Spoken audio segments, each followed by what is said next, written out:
Olá, amigo. Olá, meu amigo, boa noite. Boa noite, como vai? Tudo em paz, graças a Deus.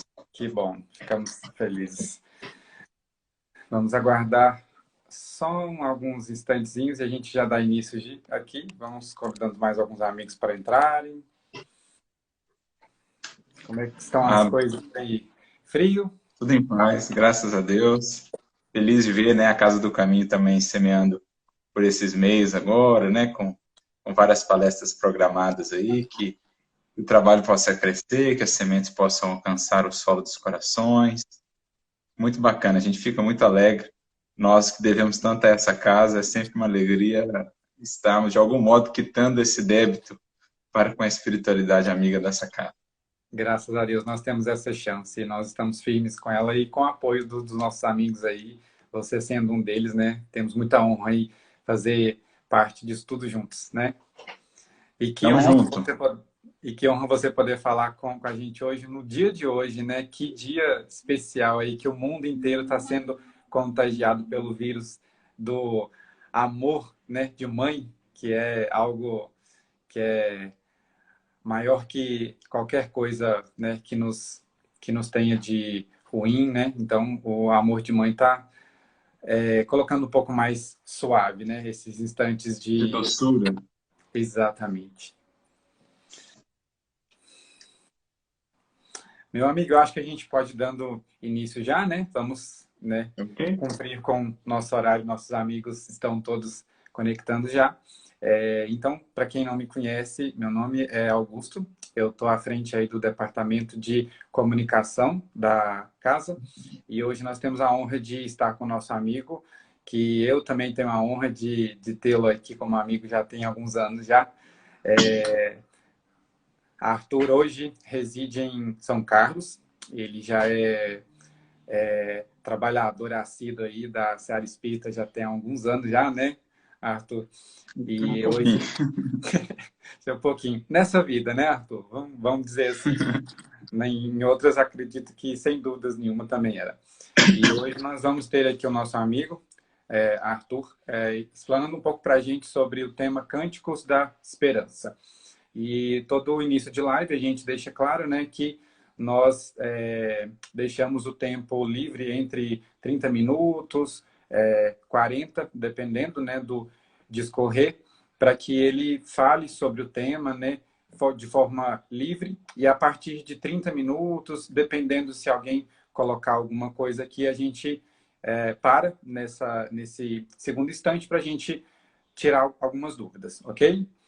E antes da gente dar início, queria convidar todo mundo, né, a se reconectar e pedirmos a Deus que os nossos amigos de luz estejam com todos nós nesse instante, intuindo nossos espíritos de muita luz, luz essa que sentimos que o mundo todo hoje sente também, devido a um dia especial de comemorarmos o dia daquele ser que nos inunda de amor, de esperança, de paz, que são as nossas mães, espíritos esses com uma responsabilidade muito grande para com todos nós, sendo esses os únicos espíritos capazes de nos tocar de forma profunda. Rogamos ao Pai que esteja presente através dos seus espíritos guias, que nos conduzam pelo caminho do bem e que possamos juntos aqui tocar muitos espíritos amigos que estão conosco também, independente se encarnados ou desencarnados. Gratidão, Pai, por esse instante, pela bênção da reencarnação e pelo reencontro de nós, amigos, aqui, agora. Que assim seja. Amigo, a palavra é toda sua. Então, mais uma vez, eu gostaria de agradecer ao convite, aí na pessoa do Augusto, e também estendendo isso a toda a casa, reforçando casa esta pela qual temos a mais profunda gratidão, porque não deixa de ser também uma mãe para nós, né, que nos acolheu desde pequeninos, nos apresentou essa doutrina bendita que é o Espiritismo, que nos trouxe um norte espiritual. Então fica aqui o nosso preito de gratidão também a esta mãe. Estendo aqui também a minha mãe, a Cláudia, Não sei se ela está assistindo aí, provavelmente estará. Mas, enfim, fica aqui o meu preito também de gratidão a essas duas mães que nos têm conduzido vida fora, ajudando-nos a encontrar o caminho, os passos daquele que é, de fato, o caminho, a verdade e a vida para todos nós. Aquele que polariza os nossos corações, polariza as nossas esperanças e é, de fato, a luz de todos os séculos que, quanto mais passa o tempo, vamos percebendo, mais dele estamos necessitados, mais dele temos saudade, do seu amor infinito e da sua misericórdia. Que ele, portanto, nosso mestre divino, nos abençoe a todas as mães, a quem estendemos aqui também o nosso abraço caloroso e fraterno e a nossa oração a Jesus e a Maria, a mãe de todas as mães, para que lhes sustentem nessa tarefa tão nobre de co-criar com Deus, de conduzir uma alma, apontando-a para o rumo do infinito. Acho que essa é, como a gente conversava um pouco mais cedo hoje com outra amiga, o compromisso da maternidade, um compromisso com a eternidade. Então, que a gente possa fortalecer também todas as mães a partir das nossas vibrações de gratidão também pelas nossas e por todas as demais. E nessa noite, a nossa proposta aqui será conversar um pouco sobre aquela que é esse referencial materno para todos nós, aquela que recebeu a incumbência do próprio mestre, o governador espiritual desse orbe, aquela que recebeu a incumbência de ser a mãe das mães, de ser a mãe da humanidade terrestre inteira, aquela que tinha tamanha provisão de amor em seu coração que pôde assumir com Jesus essa tarefa de dar colo materno, de estender o seu manto de ternura e de amor sobre todos nós. Vamos conversar um pouquinho sobre Maria, essa que recebeu a não pequenina tarefa de acolher na terra o nosso mestre, de propiciá-lo, né, propiciar a ele essa oportunidade de estar conosco, de fato marcando um divisor de águas para a vida de cada um de nós e para a humanidade como um todo. Então, por aí a gente já consegue entender um pouquinho qual é a grandiosidade desse espírito. E a proposta é que nesse caminho de reflexão a gente vá com o coração bem aberto, bem suave, bem leve, para deixarmos de fato tocar, como se fosse agora o nosso coração uma harpa, com as fibras bem sensíveis, né, aptas a serem trabalhadas pela inspiração do alto, por essa lembrança que traremos aqui daqueles tempos inesquecíveis em que a humanidade terrestre viu, ouviu, contemplou o mais belo cântico de todos os tempos, o cântico da Boa Nova. E como nós sabemos, temos algumas mensagens na doutrina espírita que ampliam um pouquinho para nós o entendimento dos bastidores daquele tempo. No que diz respeito a Maria, o Evangelho acaba sendo sucinto nas referências. Nós temos algumas falas dela, 6 falas para sermos mais exatos, e algumas outras referências a ela, né, indiretamente, não falas dela própria.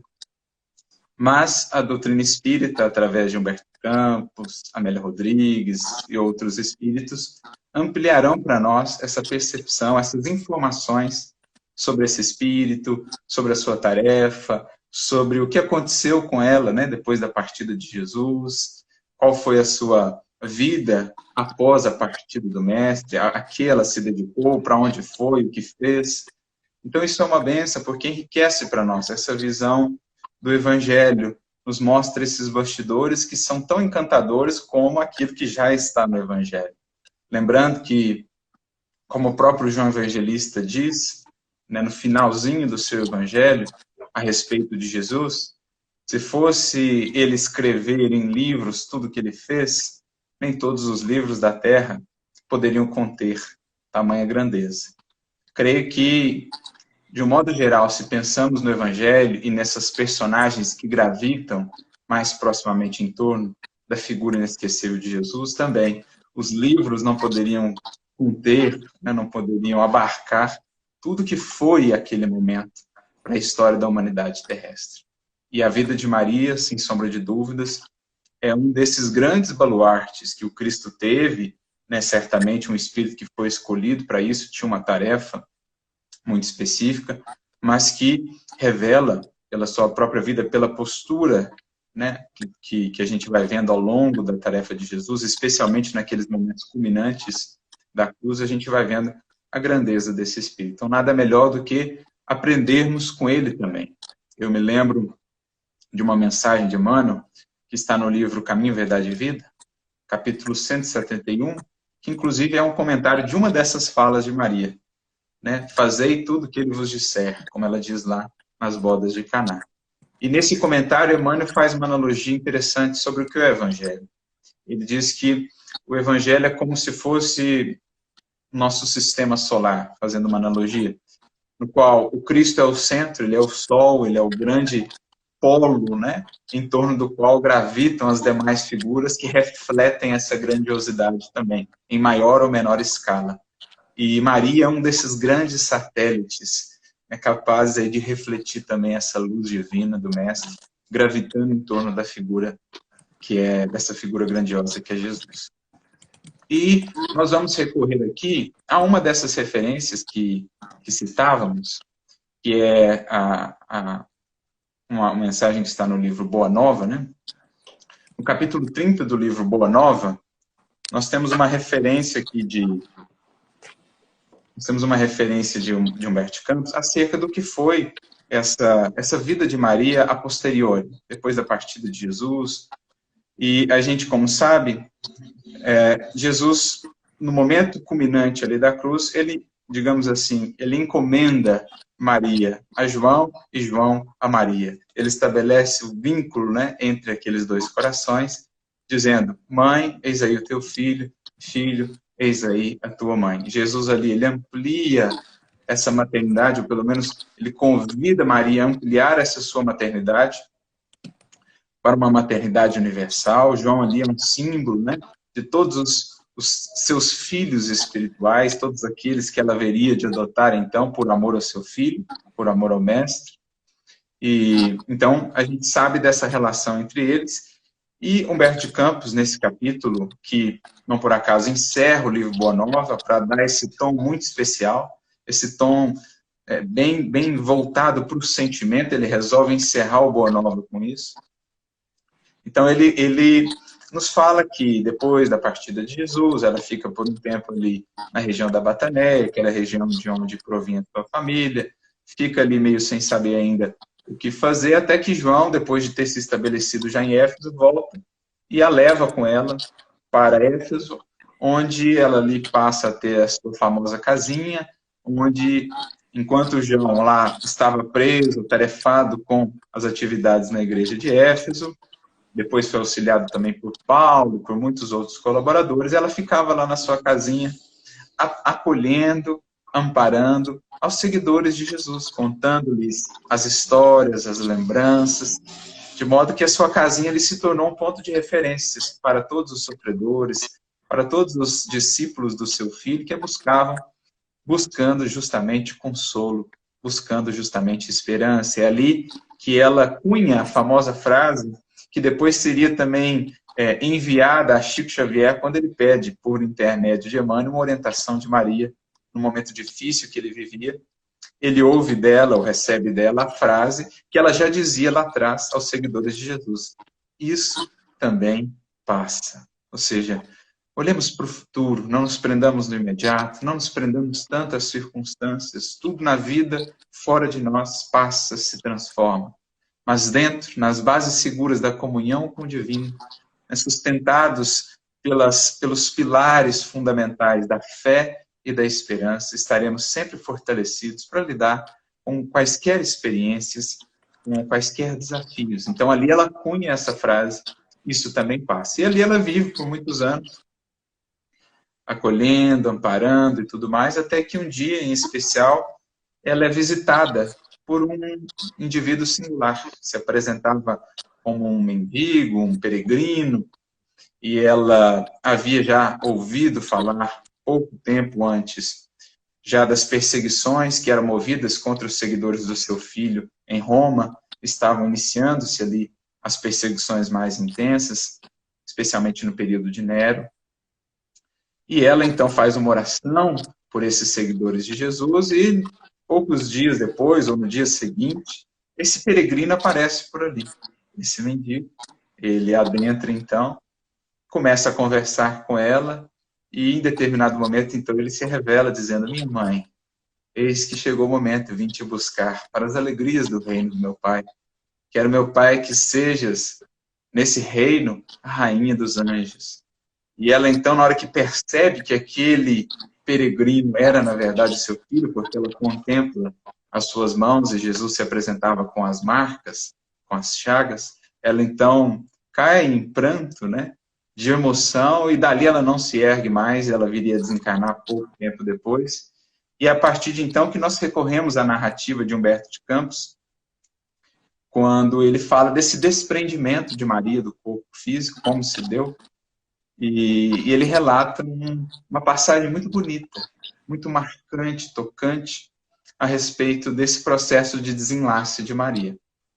Ele conta que, quando ela deixa o corpo, né, ela não via mais o mestre, o seu filho, ele certamente a esperava nas esferas sublimadas, né, do mundo espiritual, no seu reino, mas ela então se via cercada por legiões, né, de espíritos luminosos, anjos, enfim, o nome não importa, mas espíritos luminosos que vinham ali receber, as legiões do alto, que vinham receber aquele espírito grandioso, ela se sente leve e tudo mais, e então ela sente uma vontade, ela sente uma saudade, ela que, ao longo de todos aqueles anos, vivia ali entre as esperanças quanto ao porvir, quanto ao reencontro, né, com o seu filho, e também entre a saudade, entre a esperança e entre a saudade. E após o desenlace, uma dessas primeiras expressões é a saudade da Galileia, daquele recanto tão singelo, né, ali da Palestina, mas muito belo, especialmente aquele tempo, um recanto de muita fartura, de muita beleza da natureza ali naquela região, como o Públio Lentulus nos relata no livro Há 2000 anos. Aquela região era muito mais farta, muito mais bela naquele tempo. O mar de Tiberíades, na verdade, é um lago, né? Era maior, mais volumoso. Então, muito bela a descrição daquele recanto que Jesus escolhe para ser o núcleo principal da sua pregação no mundo. Ela sente saudade daquilo, certamente daquela vida de Jesus pequenino, daquela convivência ali com José. A gente fica a imaginar o que era aquela vida em família, Jesus crescendo, né? E ela, bastou pensar nisso, o seu espírito então se transporta, né, para aquela região, aí, na velocidade do pensamento, e ela se vê então contemplando aquelas regiões que lhe eram tão caras. E é aí que Humberto de Campos narra da seguinte maneira: experimentando a sensação de se estar afastando do mundo, desejou rever a Galileia com seus sítios preferidos. Bastou a manifestação da sua vontade para que a conduzissem à região do lago de Genezaré. De maravilhosa beleza. Reviu todos os quadros do apostolado do seu filho, e só agora, observando do alto a paisagem, notava que o Tiberíades, em seus contornos suaves, apresentava a forma quase perfeita de um alaúde. Ou seja, o lago de Genezaré, olhado de cima, tinha a forma de um alaúde, que era um instrumento musical muito conhecido de então, muito utilizado naquele tempo. É como se Jesus simbolicamente quisesse, em escolhendo aquele recanto, dizer que, em verdade, o evangelho é também arte, é também sensibilidade. A boa nova é, sobretudo, um cântico. Existirão até estudiosos que vão dizer que a própria fala de Jesus era ritmada. Qual poesia? Segundo a intenção, o objetivo da fala, ele mudava o tom, ele mudava a harmonia, porque queria fazer vibrar as fibras do coração de uma maneira específica, de uma maneira, né, muito, muito especial. Então, é preciso que a gente aprenda também a entender o Evangelho como arte, como essa máxima expressão de arte pura, do divino, que precisa encontrar em nosso coração a sensibilidade devida para que as nossas fibras possam vibrar, para que possamos assim encontrar, né, todo aquele que é o objetivo da arte, que é trazer para os campos, para as faixas humanas, as esperanças, a expressão do divino das faixas superiores da vida. Quando a gente lembra, por exemplo, a questão 161 do livro Consolador, quando Emmanuel vai definir a arte pura como a médium, digamos assim, da beleza, como a médium, a arte em si puro, o artista, né? Como aquele que tem esse papel de ser o intermediário das esferas superiores e das esferas humanas aqui, ainda de muitas lutas e de muitas dores.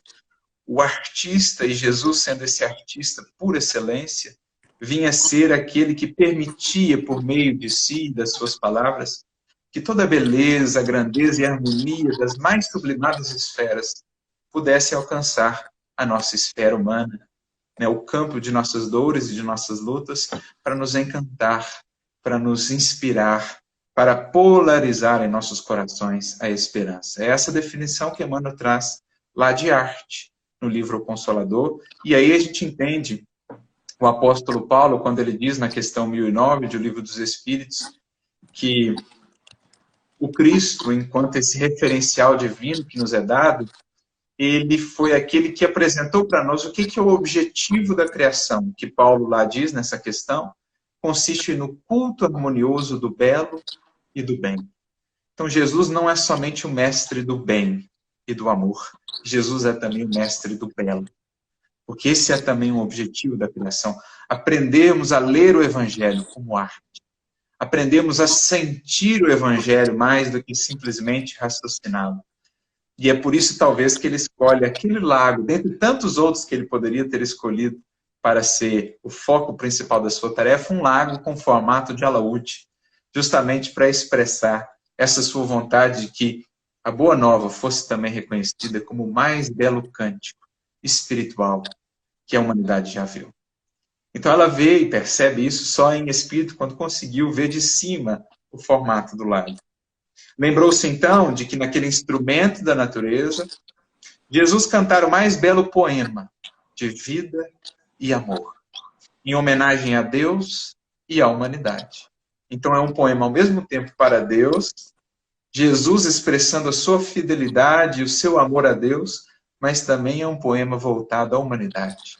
Jesus expressando o seu imenso amor a todos nós, os que por séculos temos relutado em acolher esse amor, mas um amor que segue incansável, interminável na sua tarefa de nos conduzir ao reino. Aquelas águas mansas, filhas do Jordão, marulhoso e calma, haviam sido as cordas sonoras do cântico evangélico. Aquelas águas mansas do Jordão haviam sido as cordas, né, que registraram aí para os séculos também essas palavras de Jesus que o tempo não pôde abafar. Quando nós falamos do som, né, esse som material que os nossos ouvidos captam, os seus ecos se fazem cada vez mais enfraquecidos à medida que o tempo e a distância passam.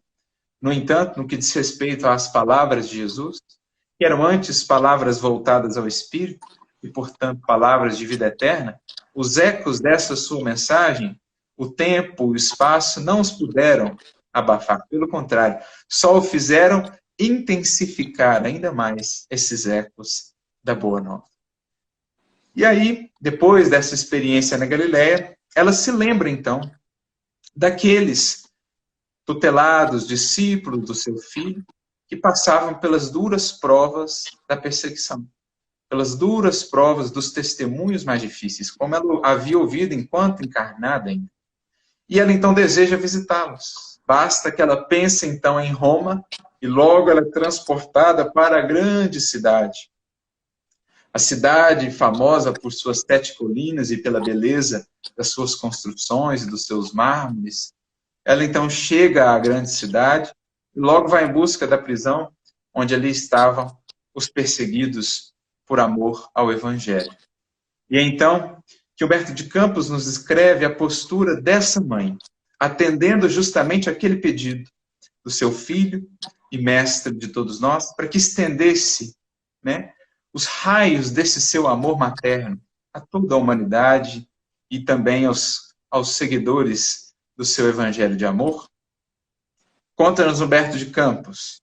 Maria se aproximou de um a um, participou de suas angústias, ou seja, viveu, sentiu com eles e orou com as suas preces, cheias de sofrimento e confiança. Então, um misto de sofrimento, de angústias, mas também de confiança, de esperança, que era o que os levava com tamanha fidelidade, com tamanha entrega aos circos. Sentiu-se mãe daquela assembleia de torturados pela injustiça do mundo. Espalhou a claridade misericordiosa do seu espírito entre aquelas fisionomias pálidas e tristes. Eram anciães que confiavam no Cristo, mulheres que por ele haviam desprezado o conforto do lar, jovens que depunham no Evangelho do Reino toda a sua esperança. Maria aliviou-lhes o coração. E antes de partir, sinceramente desejou deixar-lhes nos espíritos abatidos uma lembrança perene. Então, queria essa mãe deixar um presente aos filhos da sua alma, não só aqueles, mas a todos da posteridade, a todos os filhos em humanidade. Então, ela queria, com sinceridade, deixar alguma coisa que os pudesse sustentar nos momentos mais difíceis. Que possuía para lhes dar? Ela pensa, né? Jesus deveria suplicar a Deus para eles a liberdade? Mas Jesus ensinara que com ele todo jugo é suave e todo fado seria leve. Parecendo-lhe melhor a escravidão com Deus do que a falsa liberdade nos desvãos do mundo. Parecia-lhe melhor estarem ali presos pela injustiça do mundo, mas livres em espírito e no coração, do que por vezes estarem lá fora, mas muitas vezes cativos da ilusão e das paixões. Então ela pensa, o Mestre nos mostrou que muitas vezes nas maiores cruzes temos a nossa maior ponte de ascensão, a maior alavanca de elevação, se bem soubermos conduzi-las com ele, se torna todo fado leve, todo jugo suave. Recordou que seu filho deixara a força da oração como um poder incontrastável entre os discípulos amados. Então, Jesus já havia deixado a oração como essa primeira alavanca, esse primeiro sustentáculo para os seus discípulos. E ela, né, o que ela poderia deixar? Então, rogou ao céu que lhe desse a possibilidade de deixar entre os cristãos oprimidos a força da alegria. Se Jesus deixava a força da oração, queria deixar-nos, Maria, a força da alegria. Foi quando, aproximando-se de uma jovem encarcerada, de rosto descarnado e macilento, lhe disse ao ouvido espiritual: canta, minha filha, tenhamos bom ânimo, convertamos as nossas dores da terra em alegrias para o céu. Então ela deixa como legado maior para a posteridade, para todos os seguidores do seu filho, todos os sofredores do mundo, esse cântico de esperança, os cânticos da alegria, não a alegria pautada no imediatismo terreno, mas aquela que confia e que vislumbra o mais além, na esperança de alcançar um dia a eternidade do Rei, mergulhados no infinito amor de Deus e de Jesus, o nosso Divino Mestre. A triste prisioneira nunca saberia compreender o porquê da emotividade que lhe fez vibrar subitamente o coração. Lembra o convite da arte? Fazer vibrar as cordas do coração. Maria vai nesse foco, nesse cerne. De olhos estáticos, contemplando o firmamento luminoso, através das grades poderosas, ignorando a razão da sua alegria, cantou o hino profundo e de profundo e enternecido amor a Jesus, em que traduzia sua gratidão pelas dores que lhe eram enviadas, transformando todas as suas amarguras em consoladoras rimas de júbilo e esperança. Então, essa esperança que é, enfim, essa luz desse amor que se derrama em nosso coração e que nos abre horizontes mais vastos, permitindo-nos transformar, transubstanciar no vaso íntimo do coração amarguras, dores, cruzes em luzes benditas de nossa alma, justamente sustentadas pela esperança. Daí a definição bonita que Paulo, apóstolo, por exemplo, vai trazer para a esperança, dizendo-nos ser a esperança, na sua carta aos Romanos, capítulo 5, o amor de Deus derramado em nossos corações.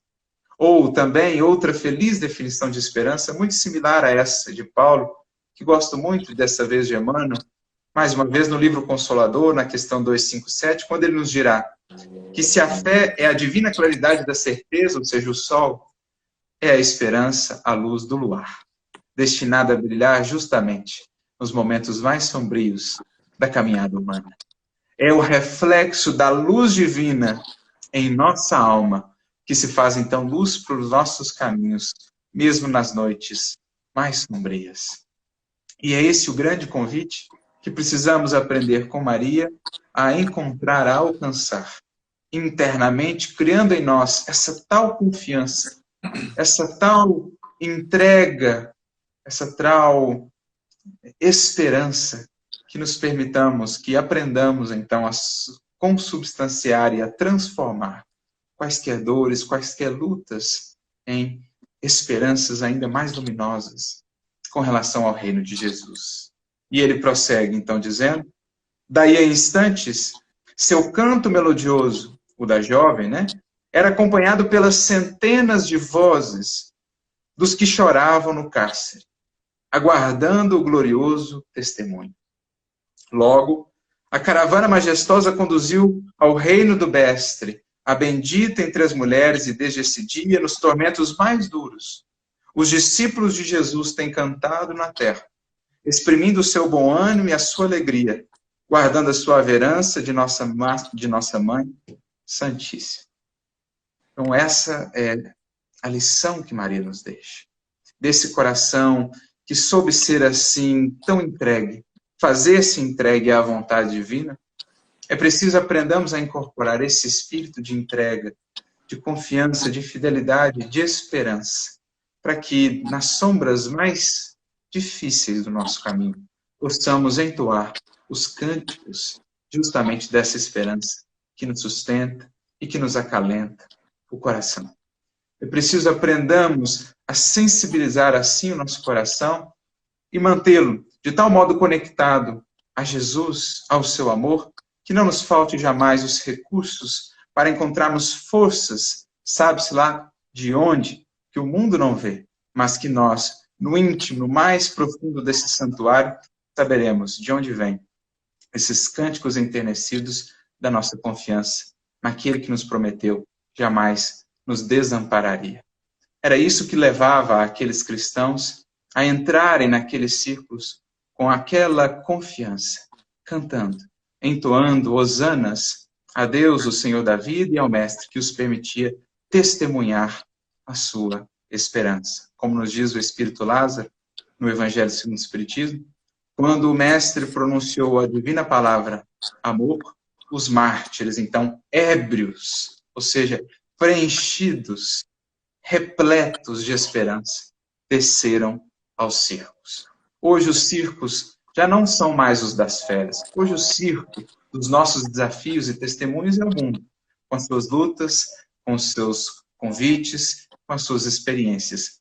Mas justamente por isso, que possamos seguir cantando e entoando, como esses primeiros o fizeram, esse cântico da esperança, na eterna confiança desse amor que nos prometeu estaria para sempre conosco. Que aprendamos com Maria a acolher essa doce presença da esperança em nossa alma, irradiando essa força ao nosso redor, contagiando assim a outros corações, para que unidos e fortalecidos por esse cântico divino que o tempo não pôde abafar, possamos seguir adiante, dizendo como os cristãos de outrora também diziam, Ave Cristo, os que aspiram à glória de servir em teu nome, te glorificam e te saúdam para sempre. Seja o que for, venha o que vier, que possamos repetir em formato de cântico, Ave Cristo. E Ave Maria. Que bênção a gente poder ouvir esperanças em forma de frases, né, desse nosso amigo, que eu acredito que não há, como nós temos o hábito de dizer, não há coincidências. Eu acredito que o alto tem feito de uma forma tão perfeita, conduzido tudo de forma espetacular, a ponto da gente cair coincidentemente, né, aos nossos olhos nesse tema, nesse dia de hoje, em que a gente celebra esse amor de mãe que nos enche de esperança, né, que nos religa até Deus de forma tão suave, de forma ao mesmo tempo suave, porém tão forte, né, que Deus Sim, escolhe as poderosa. mães para se conectar nas esferas mais inferiores, né, para que até lá sejam levado o amor, a esperança, a fé, e que esses sentimentos toquem os espíritos que talvez estejam nas fases mais escuras, né, mais sombrias de todos nós. E como você muito bem disse aí, relembrou, Paulo diz que a esperança é o amor derramado, amor de Deus derramado em nossos corações. Nessa fase de vida que nós estamos sendo convidados diariamente, né, a relembrar que Deus derrama sobre nós o seu amor todos os dias.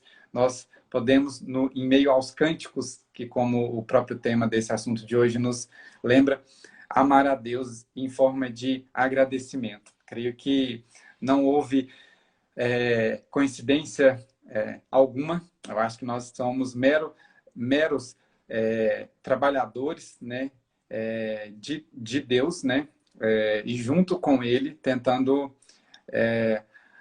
aquebrantar um pouco esse nosso desespero, né, essa nossa falta de fé que ao longo do tempo a nossa vida carnal acaba que nos leva um pouco a isso. Mas graças a esses ensinos que Deus através de Cristo nos presenteou, né, veio nos salvar literalmente. Nós temos a chance de ouvir todos esses ensinos de novo, né, ler com os olhos do coração e do espírito, para que a gente possa se acalmar um pouco mais a cada dia, né? Eu vou abrir aqui de novo os comentários e se por acaso alguém quiser fazer alguma colocação, pergunta, eu vou tentar voltar a alguns comentários aqui.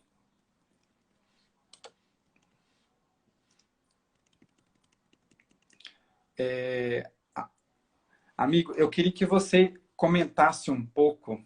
Eu sempre ouço essa história, mas eu queria que você falasse um pouco para que a gente compreendesse na íntegra qual é a confiança de Deus nesse amor de mãe que nos enche de esperança, que o espírito das mães, eles são os espíritos escolhidos para se conectarem, para entrarem nas esferas mais escuras, para que seja salvo alguns espíritos de alguns filhos, né, que foram filhos dele. Se eu não me engano, no livro Memórias de um Suicida, ou Vale, eu não me lembro. Memórias, tem um livro Memórias, né, da Ivone. Memórias.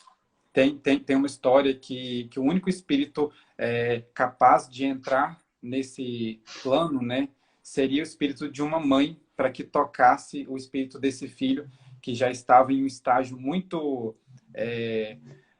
sombrio, né? Só para a gente ter um pouquinho mais assim essa ideia do que o espírito de uma mãe tem a capacidade, né?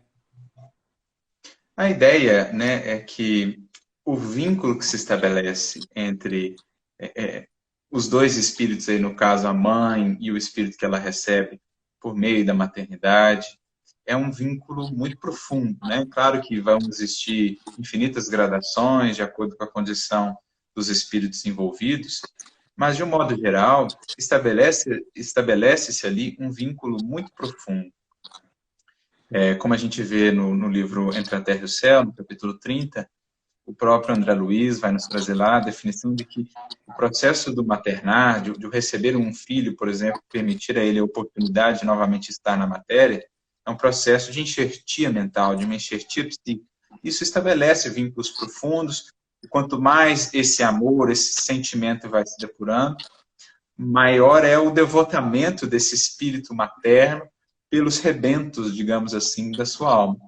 Então é muito comum, por exemplo, a gente ver, especialmente no caso de espíritos muito endurecidos, a gente que participa de reuniões mediúnicas, ou espíritos muito sofridos, né, espíritos que estão presos aí tremendas dores, é muito comum a gente ver a importância desse papel da mãe, desse espírito materno, que nesse ato aí de desvelo, de amor, de devotamento profundo, né, de sacrifício mesmo, de entrega total, essas mães vão se propondo a acompanhar esses rebentos, às vezes, por muitos séculos, por muito tempo, pacientemente, aguardando os momentos mais propícios para intervir, para interagir, para chegar mais próximos, assim, né, quando encontram uma determinada brecha, para amparar esses espíritos. E é sempre muito tocante ver, por exemplo, cenas que se repetem nas reuniões mediúnicas, quando espíritos muito endurecidos, às vezes, há séculos voltados para as sombras, para o combate ao bem, ao progresso, quando eles, digamos assim, as suas fortalezas são vencidas. E aquele amor de mãe consegue encontrar a brecha e penetrar lá no fundo, no âmago daquela alma, fazendo ruir toda aquela fortaleza, preparando, né, convidando novamente a recompor os caminhos, recompor a existência. Um espírito muito sofrido, que, na medida em que vai abrindo pequenas brechas, a mãe, esse espírito materno, muitas vezes vai encontrando também ali um meio de auxiliar, como foi, de certo modo, o caso de André Luiz, né? Sua mãe queria de todo modo auxiliá-lo, mas no primeiro momento ela não conseguia ainda fazer isso perceptível para ele, mas esteve a todo momento ali o amparando, o auxiliando naquele momento difícil que ele passa no início ali do nosso lar, né? Nos seus relatos após a sua desencarnação. Outro relato bonito desse que nós temos na obra de André Luiz é o livro Libertação, que nos conta ali a história de Gregório e Matilde. Matilde era a mãe espiritual de Gregório e ela estava há 4, 5 séculos, se não me engano, aguardando o momento de despertar aquele seu filho que estava, nesses 4, 5 séculos, voltado para as sombras. Administrava, coordenava toda uma falange de trabalho nas sombras. E ela, então, e a obra, quase que esse é o mote da obra inteira, começa-se, né, a obra falando, ela aproximando-se da equipe ali que André Luiz fazia parte, dizendo, olha, eu começo a sentir no meu coração que está chegando o momento, que Gregório está se entediando do mal. Então, essa mãe que pacientemente vinha guardando há 5 séculos a mínima brecha para poder encontrar ali de novo o caminho do coração do filho. E aí eles começam todo um trabalho que vai mobilizar muitos espíritos, né? Até o final, eu vou dar um spoiler aí, né? Vou contar só assim, em linhas gerais, mas o final é muito belo, porque a gente vê exatamente isso. Quando ele fica de frente mais uma vez com aquele amor, depois de tanto tempo, toda aquela fortaleza, aquela casca que ele havia criado de orgulho, né? De vaidade, de dureza espiritual, tudo aquilo vem por terra, e aquela mãe consegue ir fundo naquele coração, algo que o conhecimento não consegue fazer, né? Por isso as mães, nesse sentido, têm tanto poder, porque para regenerar, para despertar espíritos nesse nível de adoecimento ou de sofrimento, os caminhos não são os caminhos da informação, do intelecto, do conhecimento. Os caminhos são os caminhos do amor. Né? São caminhos que as mães, de um modo geral, conhecem muito bem, especialmente quando diz respeito aos espíritos que são por elas amados profundamente há muitos séculos. E por isso elas têm essa ascendência tão grande. Há um outro exemplo muito bonito também na obra de André Luiz a respeito disso, está no livro No Mundo Maior, nos capítulos 3, 4 e 5. Tem um caso muito interessante, um caso de uma obsessão grave, que André Luiz e Calderaro vão auxiliar ali. E André Luiz acompanhando Calderaro, eles vão no lugar onde estava o indivíduo obsidiado, né, encarnado, e o obsessor. E eles aplicam passes ali no obsidiado, de modo que ele entra no processo de desdobramento pelo sono, sai do corpo, e ali ficam frente a frente, o obsidiado e o obsessor em espírito. E aí eles começam ali uma disputa, né, uma discussão, e Calderaro, que é o benfeitor, simplesmente fica à distância, ele não intervém. E o André Luiz fica surpreso, mas você não vai fazer nada, não vai, né, doutrinar ou falar aí para o irmão que está errado. E aí ele tem uma fala muito interessante, ele diz assim, André, nós estamos falando de Calderaro, é só ler a obra para ver o patamar do Espírito que nós estamos falando, né, a sabedoria do Espírito. Ele diz assim, eu só consigo ir até aqui, porque o conhecimento só vai até aqui. Daqui por diante, André, é preciso alguém que ame esses dois como filhos da alma. E eu não tenho esse amor ainda. Calderaro falando, olha, eu não tenho ainda o que é preciso para mudar um quadro desse, de uma obsessão tão grave. Mas está vindo aí alguém que consegue amar esses dois como filhos da sua alma. E é o que está no capítulo 5. Cipriana desce das esferas superiores e esse espírito grandioso irradia esse amor materno, né? Porque ela já transcendeu, ela ama eles como de fato filhos da alma, embora não fossem propriamente, né, filhos de uma encarnação anterior, não. Mas ela já transcendeu de tal modo isso que ela os via, os sentia como filhos. Então, com esse amor, ela consegue quebrar as barreiras que só o conhecimento que Calderaro tinha, não que ele não tivesse amor, ele tinha, mas não aquele amor. Ela consegue penetrar fundo neles e então ela consegue, digamos assim, amainar, consegue pacificar e consegue acolhê-los, levando-os então para o tratamento necessário. Então é isso que a gente percebe, você citou a obra Memórias de um Suicida, ali a gente tem esse relato da grande incumbência que a mãe de todas as mães assumiu no mundo espiritual. Maria, com a legião dos servos de Maria, que é o que Ivone nos apresenta ali na obra, que é as legiões que trabalham em seu nome no mundo espiritual, que tem ali um foco muito específico de atuação, que é acolher esses corações, talvez, alguns dos mais sofridos que aportam no mundo espiritual, naquelas regiões muito dolorosas que são os nossos irmãos suicidas.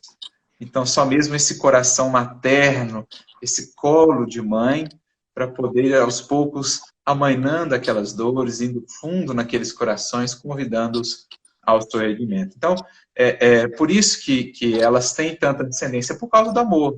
E, no fundo, todo espírito que vai alcançando esse amor, o Cristo, por exemplo, né, embora não seja, entre aspas, mãe, é mãe também, nesse sentido, porque ama já com essa natureza, com essa característica. E isso é o que dá essa ascendência a esses espíritos, de irem a essas regiões, de ampararem a esses espíritos tão sofredores ou tão endurecidos ainda, convidando-os novamente à luz divina. Excelente. Amor de mãe infinito. Uma amiga nossa daqui, a Adriana, perguntou: qual é o significado da palavra ave? Seria saudação? Respeito? Ela tem no sentido... Ela é muito similar à palavra em inglês, o Augusto vai saber até melhor que eu, hail, no sentido de exaltar, assim, de glorificar. É bem essa tradução mesmo. Então, a ave é salve, né? Tanto que tem algumas traduções que colocam salve o Cristo, salve o Rei, salve a Rainha, essa ideia de ave, né? Seja glorificado, seja exaltado, de louvor, de engrandecimento. É essa ideia da palavra em inglês hail, né? Entendi. Só complementando o que você falou, e a gente pode trazer também a história que passa no filme do Divaldo, que, assim, dando um pequeno spoiler para quem não viu ainda, mas o espírito que já está junto dele aí em torno de 400 anos, pelo que ele cita, né? Através de um débito que eles tiveram em uma outra vida, esse espírito ele está sendo doutrinado há muito tempo, mas ele vai conseguir cair em si quando o espírito da mãe reencarna como uma das filhas que ele vai tomar conta. E isso é uma cena assim que eu acho que para quem viu o filme foi representativamente o que o amor de mãe, mesmo renascido, consegue fazer em um espírito tão bruto assim, em um estado tão sombrio, né? Eu acho que a gente vai tendo discernimento de pouco a pouco o que o amor de uma mãe, mesmo renascido, conseguiria, né? Isso é espetacular. O nome do filme é Divaldo, Mensageiro da Paz? Paz, isso, Mensageiro da Paz. indicamos a todos a verem, porque é um filme Um que ótimo filme. nos toca o espírito de uma forma tão intensa que a gente é pré e pós-filme aí. O Mensageiro do Amor, né? Creio que seja amor, eu acho. A Cláudia disse aqui. Mas, enfim, gente, então a gente está chegando ao fim aqui, né, da nossa live abençoada de hoje, né? E eu queria falar que eu estou, assim, em uma fase de vida que eu estou plena gratidão. Eu sou gratidão da cabeça aos pés por poder ter amigos tão próximos de mim que compartilham de forma tão alegre, né, disponível, tudo que Cristo veio nos relembrar de forma tão infinitamente bondosa, carinhosa, e a gente nada mais do que a gente se sente no dever de também compartilhar isso àqueles que estão próximos, né? E eu queria aqui como uma prece, né, também, caso o nosso amigo queira falar mais alguma coisa, eu queria ler aqui uma pequena parte, né, de um texto que foi feito para as mães, que eu acho que vai cair e para todas as mães que estão nos vendo e para as nossas mães também, que às vezes não estão aqui, né? Mãe, palavra sublime, mulher em forma de flor, cuja bondade se exprime em doses de puro amor. Mãe é ternura e emoção, seja no céu ou na terra. É a mais suave expressão do amor que nunca encerra. Mãe, seja jovem ou idosa, na alegria ou na dor, tu és a mais bela rosa do reino do nosso Senhor. Então é isso. Finalizando aí com a bênção dos nossos amigos de luz que estão conosco, né? Sentindo-se extremamente grato pelo amor de Deus para com todos nós, né? Que como Paulo mesmo relembrou, que ele nos inunda, né, de chuvas de amor todos os dias. Basta que nós tenhamos, né, demos a chance a ele de ser visto por todos nós, né? E que nós permitamos que a nossa luz interior conecte-se com a dos nossos irmãos que talvez possam ser que não estejam tão fortes assim. E então é isso, amigo, se você quiser dizer mais alguma coisa. Eu só queria deixar mesmo esse convite a todos os corações para que busquemos sentir esse amor grandioso de Deus, do Cristo e dessa mãe, nossa Mãe Santíssima.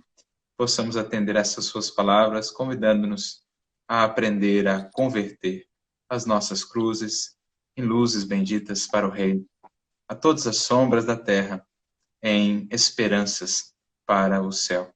Que Jesus nos abençoe a todos e que abramos o nosso coração, o vaso da nossa alma, para acolher esse amor de Deus que derrama-se sobre todos nós como uma cachoeira de luz, fortalecendo-nos sempre para a jornada. Que assim seja.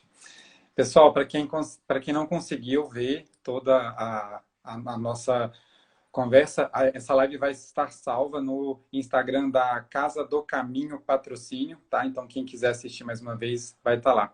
Amigo, então, felicidade por você estar aqui junto com a gente nas nossas casas, né? Agora a gente está se desprendendo um pouco da nossa casa espírita física e nos Isso. conectando à nossa casa espiritual. Então, felicidade, tá? E que Deus esteja com todos nós.